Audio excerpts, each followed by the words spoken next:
For all your hemp wellness needs, information, products, parties, and merch, visit thebudplug.com. Promote your brand here at Viral Hip Hop News. Email me, Sam Ant at thehiphopnews.com. No, wait, let's go. What up, y'all? It's your man, Sam Ant, here at Viral Hip Hop News. Go ahead and hit that like button. Smash that notification bell. And if you're not subscribed to Viral Hip Hop News, ladies and gentlemen, what are you waiting for? Subscribe right now to the brand. Appreciate each and every one of y'all.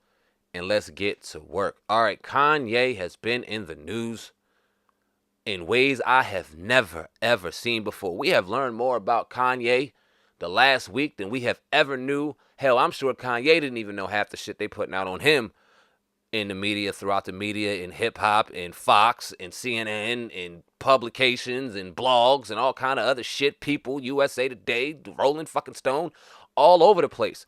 We're hearing things about his past. We didn't know that he was, he idolized as a child Hitler. That was something new, and all this other extra shit. It's kind of it's very interesting how when somebody says something that is deemed inappropriate, I'll put it that way, how the hammer comes down. And what also is very telling to me is how outspoken people within our culture, when it pertains to mainstream hip-hop media, are more outspoken and at the front of these smear campaigns over anybody else. We heard the word Nazi come about. We've seen people in hip-hop media celebrate his school closing down.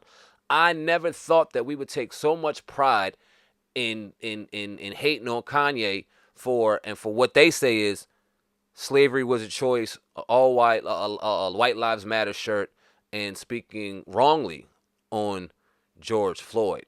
When we've had hip hop talking about murdering, selling drugs, disrespecting women, and this is in rotation nonstop throughout the day. But anyway, what I find very interesting is some of the people in hip hop that are very quiet. Some of the people in hip hop that are usually outspoken. They get behind their phones and they'll give us 15-minute fucking lectures on anything and everything. But when it pertains to this situation, they are very quiet. That is also very telling to me. So I was coming across, while I was on social media, I seen this post. And shout out to United Black Community, their Instagram, because they had this on their post and I happened to see it. It seems like it's a Jewish gentleman. I'm not exactly sure, so I apologize if it's not.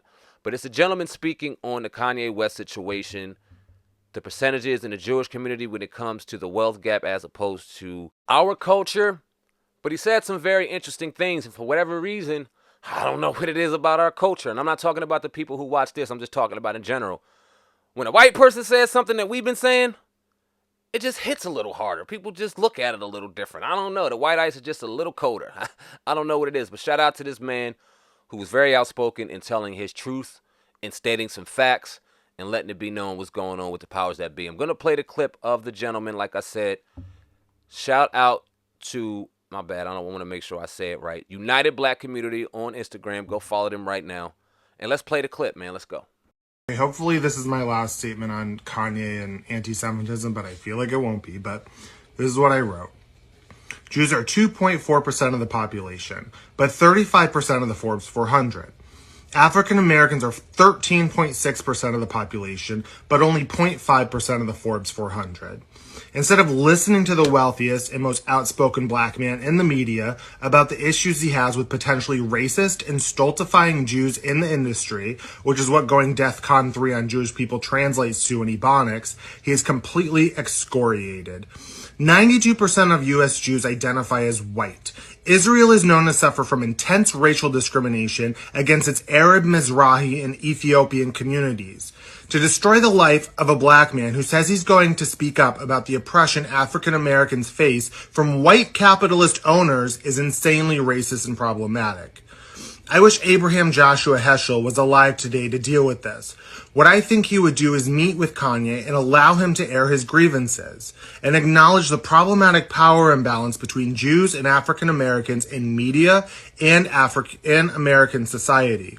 He would encourage Jews and their allies to take what Kanye says to heart and to see this as a renewed call to anti-racism in all of our society, to support African Americans in their quest to have a seat at the table, and for Jewish people to help African Americans get there.